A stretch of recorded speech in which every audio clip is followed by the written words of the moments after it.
How did Capcom's two major zombie games, Dead Rising and Resident Evil 7, come to be made in the first place? We interviewed the directors of both titles to learn more about the games. First, we have Koshi Nakanishi, the distinguished director of Resident Evil 7. Follow along as he shares previously undisclosed information about the game's origin. When we first started development, Resident Evil was... well, if I'm being honest, as a brand, we were off track. The action element had been expanded, and fans reacted much more negatively than expected. In the end, an RE game has to be scary. So we took another look at it. And the general consensus from fans of the series was that a Resident Evil game is one that should scare the hell out of you. That was the starting point for Resident Evil 7. I played Resident Evil from the beginning, and those early games were terrifying. I was excited to try and make Resident Evil 7 into a game that would live up to the RE name. The fear-inducing Resident Evil that Nakanishi was after had a major impact upon its release. But the course that he chose was far from the path of least resistance. In order to make a fear-focused Resident Evil, many elements of the game had to be re-evaluated from scratch. Like the setting, characters, the game system. Anything that didn't induce fear had to change, and sometimes we threw the whole thing out. And in order to make it scarier, we decided to go with a first-person point of view. Up to that point, RE had been third-person perspective with the character on the screen. But when you're viewing the world from a safe distance behind a character, it's not as immersive and frightening. First person forces you to be up close and personal. And that's exactly what we were trying to accomplish. How did Kawano perceive the target audience for this game? We weren't sure whether to target a casual or core audience.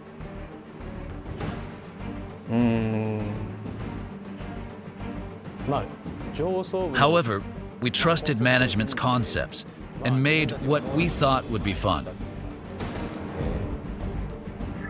Kawano had a range of experience directing Mega Man Legends and Breath of Fire, and he was confident in this new genre. We wanted to put the main character somewhere that was overrun with zombies. Most games might ordinarily make their main character a cop or a soldier. A badass, decked out in gear, ready for the situation. But we thought going in that direction would dilute the madness and unpredictability of the zombie outbreak.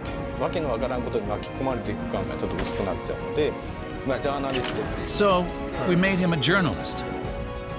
We focused the story on him being trapped in a place full of zombies, trying to escape, and rescuing survivors along the way, so that they can all make it out together. Kawano faced challenges during development. It's clear, though, that he still has the same passion for the game. In terms of the narrative, there's a zombie outbreak. We wanted the player to encounter people trying to escape and others who have become a bit unhinged, making them feel like they're trapped in the outbreak. On the development team, we all felt like it was a fun game, but others who saw the game were kind of taken aback. Some even asked whether it was okay to make a game that was so violent. For a second, we started to doubt ourselves. Such an innovative project was bound to grapple with internal friction. But Kawano had a trump card to play: fan expectations. We previewed it at a game show and got mobbed. Players loved that you could use a parasol to kill zombies or put buckets on their heads. That's when I knew we'd done it. I still can't say whether it was targeting core or casual players, but everyone loves zombies, and being able to mess around with them in so many ways. I thought people in Japan and abroad would all like the game. However, RE4, a game without zombies, was released the year before. Was Dead Rising trying to dethrone the RE franchise? I think that makes Dead Rising one of the classics. Also, I think anything with zombies needs a sense of humor. A zombie outbreak is a disaster, but I think you need to laugh too. If there are laughs, you can have some tears as well. Resident Evil, on the other hand, is cooler. The main characters are very cool.